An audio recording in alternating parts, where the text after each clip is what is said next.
Jerry Michael William adalah seorang pria yang lahir dari sebuah keluarga yang sederhana. Dia lahir di tanggal 10 Oktober 1969 di Tallahassee, Amerika Serikat. Ayahnya adalah seorang supir truk dan ibunya adalah seorang penjual makanan di tempat penitipan anak. Dia punya satu saudara laki-laki yang bernama Nick. Karena ayahnya pengen mereka itu menempuh pendidikan yang layak, jadi mereka itu tinggalnya itu hanya di sebuah trailer atau kayak kendaraan gitu. Waktu si Michael ini menempuh pendidikan, dia juga membantu orang tuanya dengan cara kerja di toko.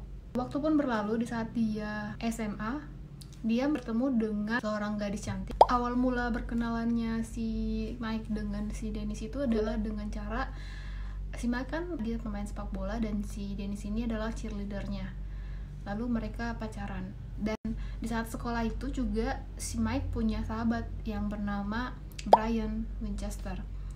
Brian Winchester ini juga punya pacar namanya Kathy, dan mereka pun sering double date, nonton bioskop ataupun keluar bareng sambil namanya menghidupi masa muda mereka. Di tahun 1988 mereka lulus dari sekolah itu. Lalu si Mike mencoba untuk melamar si Dennis. Dilamar di tahun 1994 dan mereka menikah. Di tahun 1999 mereka dikarunia seorang putri yang dinamai Ansley. Di situ mereka bahagia dong karena dikaruniain anak kan. Tapi di satu sisi si Mike ini merasa sedih. Di tahun itu juga dia kehilangan sosok seorang ayah. Jadi dia sedih banget karena ada putrinya, jadi dia bisa menutupi rasa kesedihannya. Oke, jadi di tahun 99 itu kan, di saat ayahnya itu meninggal, dia merasa dia nggak ingin kejadian itu menimpa putrinya nanti di suatu saat. Dia kan kerjanya di sebuah jual properti gitu, dan istrinya seorang akuntan. Sedangkan sahabat dia bernama Brian Winchester itu kerjanya di bagian jual asuransi.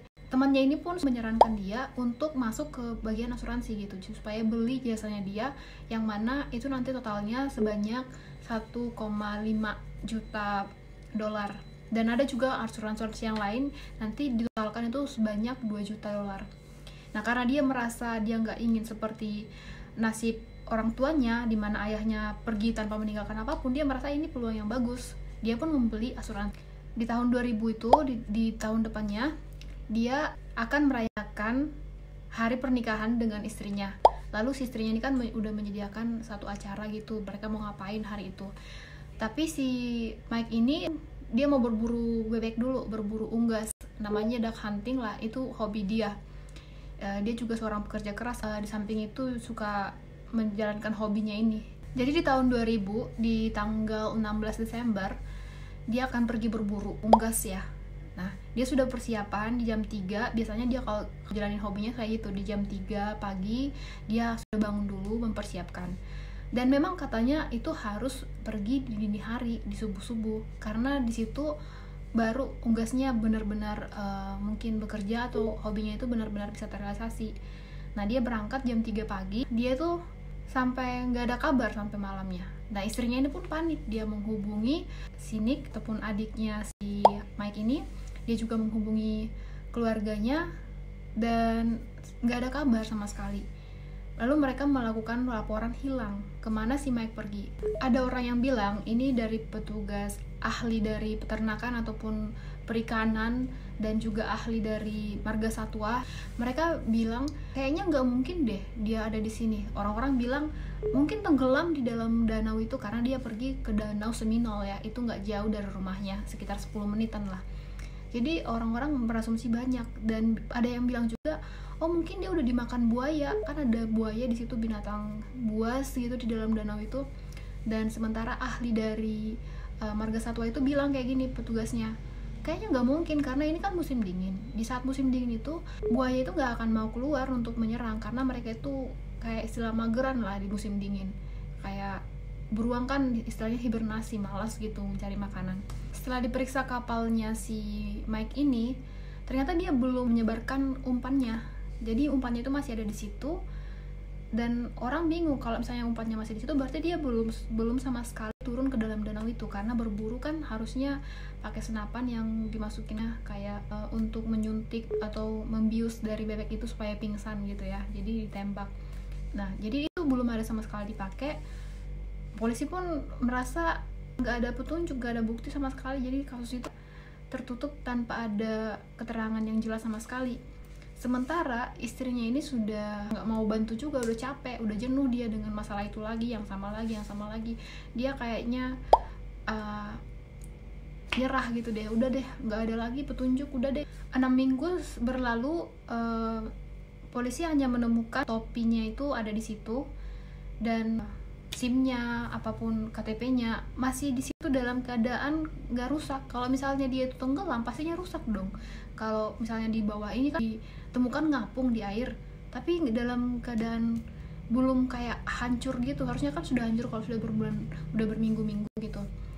Lalu di 6 bulan berikutnya, si cewek ini, istrinya, mulai mengajukan asuransi. Dia bilang sama si Brian, sahabatnya si Mike itu, supaya segera dicairkan asuransi karena mereka butuh duit ya untuk anaknya juga. Dan asuransi itu pun dicairkan sebanyak 1,75 juta dolar. Itu banyak banget ya guys, coba dihitung deh. Kalau si Brian ini kan udah punya istri juga namanya Kathy. Jadi saat dia mencairkan asuransi itu, warga nggak ada curiga sama sekali karena itu kan wajar, dia kan istrinya dan dia juga punya anak. Mike itu punya anak yang namanya Ansley. Tapi di tahun 2005 si Brian Winchester ini menikah dengan si Dennis. Jadi dia juga sudah menceraikan istrinya namanya Kathy itu. Itu menambah kecurigaan masyarakat, dan ada satu orang yang nggak mau nyerah dalam mencari di mana anaknya ini sekarang, yaitu ibunya. Di mana si Mike sekarang ini. Ibunya ini selalu mencari tahu, meminta petunjuk dari polisi, bahkan dari petugas marga satwa itu, tolonglah dikasih klarifikasi anak saya kemana, kenapa nggak ada jejaknya sama sekali kalau memang dia sudah tiada. Dia masih berharap. Sedangkan si Dennis ini, dia kan gerah gitu ya melihat tingkah dari mertuanya ini. Dia kan sudah nikah juga dengan si Brian itu, sahabatnya Mike. Nah, di saat si orang tuanya si Mike ini ibunya selalu buat kayak spanduk, poster-poster supaya tolong dicari anaknya di mana, dia selalu buat usaha supaya dia mendapatkan petunjuk anaknya agar dibantu dicari di mana. Si Dennis ini pun bilang, kamu kalau misalnya masih membuka kasus ini supaya diinvestigasi, awas ya, kamu nggak bisa lagi ngelihat cucu kamu, kata dia gitu, yang si Ansley. Nah, ternyata dia beneran, karena si ini merasa, emang salahku apa, kan aku mau nyariin anakku doang, dia bilang gitu. Ternyata bener, dia benar-benar diputus hubungan dengan cucu dia sendiri. Tahun 2012 si Dennis dan si Brian itu pun cerai. Nah, saat mereka cerai ini 4 tahun kemudian, mungkin nggak tahu ya apa si Brian ini merasa kehilangan dari si Dennis atau dia parno si Dennis akan mengasih tahu apa yang terjadi. Jadi dia pernah menodongkan pistol ke kepala si Dennis di dalam sebuah mobil, mau diculik gitu. Di belakang mobil itu menyergap dia untuk diculik gitu. Nah, di situ si Dennis ini pun merasa takut dan mungkin dia bisa membebaskan diri sehingga dia bisa melaporkan ke polisi.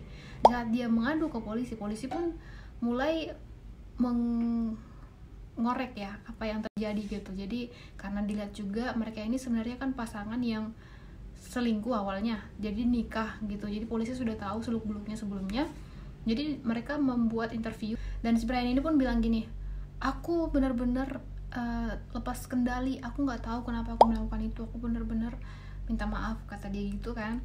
Dan polisi merasa itu ketindakan yang janggal, kenapa kamu harus ngelakuin itu, dia kan sudah mantan kamu. Ini 4 tahun kemudian ya setelah mereka cerai itu. Jadi polisi bilang gini, berusaha untuk kayak mau memancing dia gitu lah.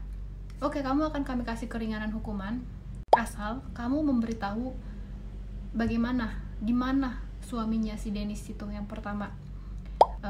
Kami nggak akan bilang kamu membunuh kok, nggak akan. Kami akan memproses kamu hanya menculik aja, karena kamu kan menculik si istri ini, si Dennis ini.